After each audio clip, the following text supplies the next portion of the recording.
UAE ရဲ့ပထမဆုံးအလုပ်ကနေကျွန်တော်ထွက်လိုက်ပါပြီအဓိကအကြောင်းရင်းကတော့ပိုကောင်းတဲ့အလုပ်တစ်ခုရသွားလို့ပါပဲကျွန်တော်နဲ့အတူအလုပ်တစ်ကိုကြည့်လိုက်အောင်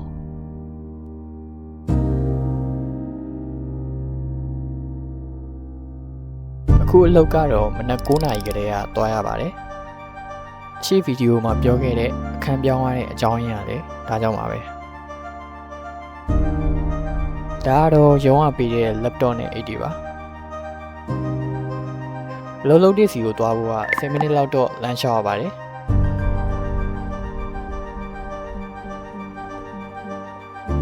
ခုက UAE မှာတော်တော်လေးတော့ပူလာပါပြီ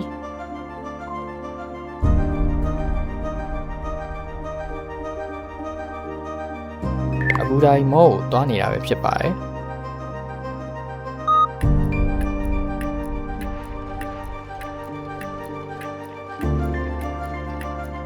မော်ဒယ်က walking space တစ်ခုမှာလောက်ရပါတယ်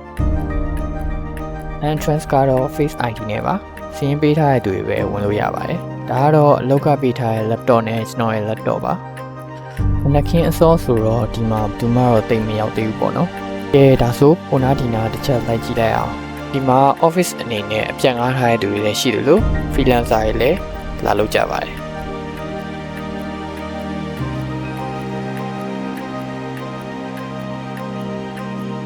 ဒီမှာ coffee တို့ဘာတို့ကိုလည်း provide လုပ်ပေးထားပါတယ်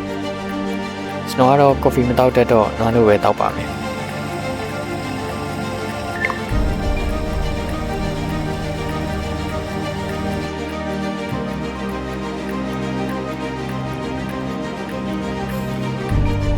ကဲဒါဆိုရင်အလုပ်လေးစလိုက်အောင်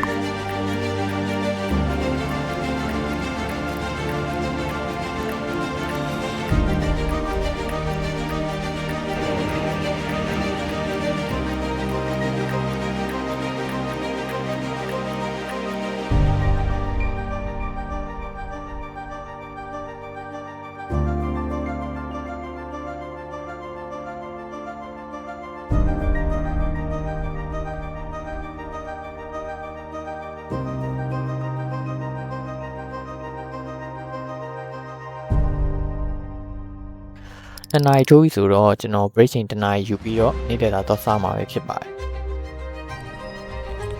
2 နာရီ2 နာရီနေရတော့တော်တော်လေးကိုပူပါတယ်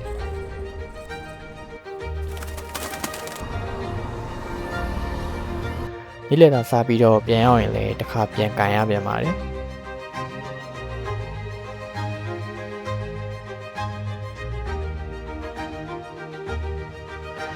ဒါကတော့နောက်ထပ်နွားနို့တစ်ခွက်ပေါ့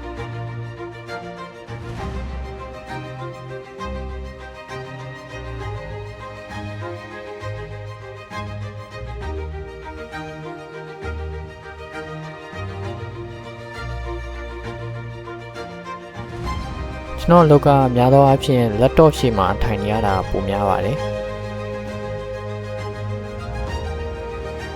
ပေမဲ့အချို့ရက်တွေကြာရင်လည်းဒီလိုမျိုး shooting သွားရတာတွေရှိပါတယ်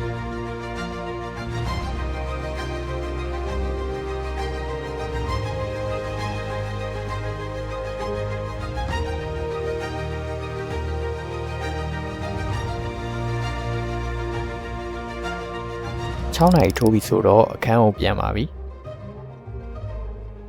ဒီတစ်ခေါက်အလုပ်ကတော့မနက်9 နာရီကနေညနေ6 နာရီထိပဲလုပ်ရပါတယ်စုစုပေါင်း9 နာရီပဲကြာပါတယ်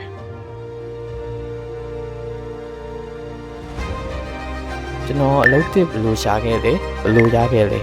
ဘာပြင်ဆင်ခဲ့လဲဆိုတာကိုသိချင်တော့ comment မှာတစ်ချက်မှတ်သွားပေးလို့ရပါတယ်